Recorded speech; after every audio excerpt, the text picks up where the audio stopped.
Le jugement qui condamna les autres incita un sentiment de pitié générale, le vivement senti par toute la famille du premier consul et par tous ceux qui lui étaient dévoués. C'était déjà beaucoup trop de sang versé, et ce fut qui se chargerait d'obtenir du souverain la grâce d'une des victimes. Madame Bonaparte se chargea de Monsieur de Rivière et des Polignac. J'accompagnais Madame Louis Bonaparte de Saint-Cloud à un côté d'elle, la fille de la Jolie, la mère du premier consul et Madame Joseph, l'épouse du général Murat, et ses deux sœurs se chargeront de susciter la grâce des autres. Quand j'arrivai à Saint-Cloud, le premier consul, en me voyant, me dit « Que fait-on chez ma femme ?» « On y pleure, dis-je, et elle plus que les autres. Le spectacle est déchirant. Je l'avais trouvé agité, son émotion devint visible. Il fit 2 ou 3 tours dans son cabinet et dit « Les misérables ont voulu m'assassiner. » « Quel agité !» Elle sorti bientôt après les sœurs de Monsieur de Rivière. Les parents de Polignac entreront et, conduites par Madame Bonaparte, tomberont à ses pieds. Il n'attendit pas un instant et la grâce de Messieurs de Polignac et de Rivière fut accordée. J'avais écrit au général Murat une lettre fort noble dans laquelle il demandait non pas sa grâce, mais celle de ses compagnons.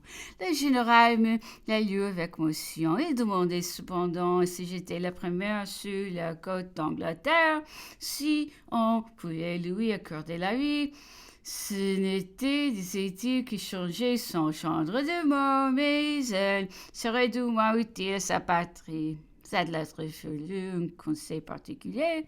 Bonaparte lui-même se montra disposé à lui pardonner, mais on lui représenta que ces hommes avaient doué dans la rue des fonctionnaires publics et ce double assassinat ne pouvait obtenir grâce et que ce serait ménager les assassins de courager tous ceux chargés de le défendre. Que Georges, homme assez obscur dans son parti, n'était après tout qu'un chef de brigand fameux seulement par des actions atroces, qu'enfin on ne devait punir personne si celui-ci était épargné. Il parut avec 9 de ses complices et le peuple, suivant son usage, à la fois cette tragédie et cherchait des omissions dans le supplice des gens qui avions voulu lui rendre les Bourbons. Cette conspiration avait fait sentir au premier consul qu'il fallait précipiter sa marche vers le trône. C'était le vœu de tous ceux dont l'ambition tentait des faveurs que la République ne pouvait pas donner. Bonaparte y trouvait non seulement un abri, mais encore une étendue des pouvoirs dont il avait besoin pour l'exécution et le succès de ses grands desseins. Et c'était d'ailleurs le seul moyen de se concilier les souverains de l'Europe que la République faisait trembler, et c'était l'Angleterre qui faillit peu considérer comme une monarchie, surtout dans les relations extérieures. Tous les autres souverains sont ayant que les intérêts du monarque en France, retirant ce rang des idées républicaines et des mécontentements qui travaillaient tous les peuples. Déjà la paix avait été faite avec tout. Elle avait été confirmée depuis le consulat. L'empereur Paul avait été plus loin. Sa haine contre les Anglais trouvait dans le premier consul un puissant auxiliaire.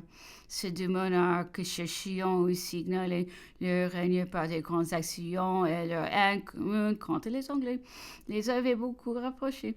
Il avait déjà été question d'une expédition dans l'Inde faite à frais communs. L'empereur Paul manqua de discrétion, périt. La découverte de ce secret contribuera peut-être tant à sa mort que son despotisme exercé sur ses familles et sur ses courtisans.